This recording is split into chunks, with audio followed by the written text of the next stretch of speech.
Very important yung Irrital versus Granger matchup, pero teka lang, bago na si Jack, no? Okay, may ganap ata dito. Nagamit kagad at na-force itong Revitalize. Ako, pinaghampas pa rin dito yung KTZ. At first pa rin napunta kagad sa Team Falcons.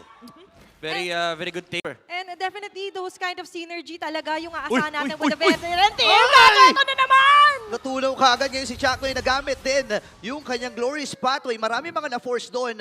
Pero ito yung Hindi rin ma-break yung sarili nilang tempo eh, di ba? Gusto mong ibigay kay Super Marco the right resources, the right spacing, pero yung space nila dito sa may bandang pagong. Wow! Numbers kagad ng isang mabilisan. Itong si Pew ngayon babawi din kahit hindi nakuha ng pagong na iyon. Implosion! Sabay implosion din. Dalawa nahuli doon. May knock-up din mula sa kanila. And at Team Omega ay nakikipagsabayan na kaya lang hindi yata sapat yung kanilang mga damage dito. Opa! Jackdo with a sliver of HP. Pero hindi na siya makakalitin sa kamay ng Team Falcons. Habang hindi pa tatapos ito, level 3 lang ito si Ukir. May flicker din na gagamitin. At yung kanila. Pero isinama pa rin ni Owen doon. Triple kill para kay Kyle. Napakaganda ng take na yun ng Team Falcons. Very calculated. Medyo maaga yung potential setup ng manggagaling dito kay sa Smart Omega. Kasi parang pag tinignan mo yung team fight ng Smart Omega, isang bitaw dapat tama lahat eh. Pero Falcons, Okay, break. Na-break nga kagad! Andorio ay natumba ng isang mabilisan lang mula dito sa Team Falcons. At may mga Ito ng Smart Omega, pero nakarely pa rin tayo sa kung sino ba yung magandang tama na target dito nila Ukir. oy! yung target! Si Jom ay naging target dito ng Team Falcons. Ngayon, nandito na yung Super Mac, si Macmac. And si Luis ang kanyang magiging target. Iniwasan lang yung mga Abyssal Arrows noon. And Super Marco ay nakuha yung kanyang ikalawang kill.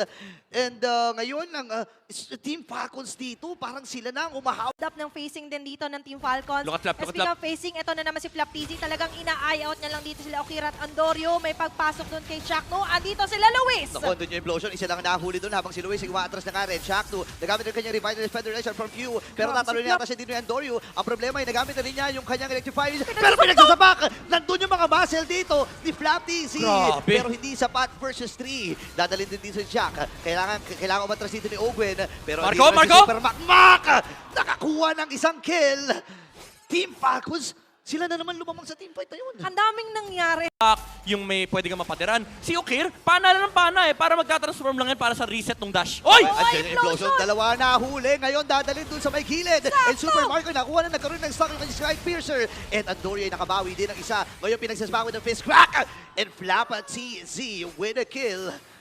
Grabe itong laban na to. Eventually, nakakakuha ng Kaso ang problema kasi may batang pa din eh. Oy, Chakno! Oh my gosh, yung problema na yun ay Ayun na, susunod na nata ni Luis. Kaya ang problema na fulfill na nga rin siya. Naglabag yung Glorious Pathway. Pero dalawa nakagalapan naman dito para sa Smart Jack, Omega. no! Make it 3 mula dito kay Kyle TZ with a double. Oh my God. TZ kasi nagtatranslate din niya sa damage para sa Kyle, bottom lane. Okay, si Chakno ngayon, bababa sa 10% yung buhay! sakto! Pero nandun yung last hit mula kay Super Macmac. Tuloy-tuloy ang aggression Andorio. ng Team Falcons dito. Pero may nagtatago sa may damuhan. Walang hihinga. Dahan-dahan lang. Sabi ko dito, pero si Andorio pa ang mas binabangungot dito sa pagharap niya kay Kyle. Hello, hello, hello. Easy. Sinusundan, hinahanap siya dito! Ay naku, ito ata yung bangungot na inaantay niya! Kyle TZ! 8-0 and 7, ladies and gentlemen.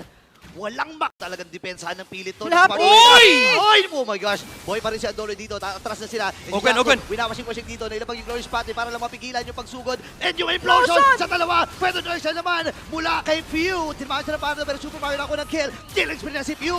Ngayon naman hindi diretso rin ang Smart Omega para tumipensa. Kaya lang hindi nila kakayanin ang paglipad ng Team Falcons.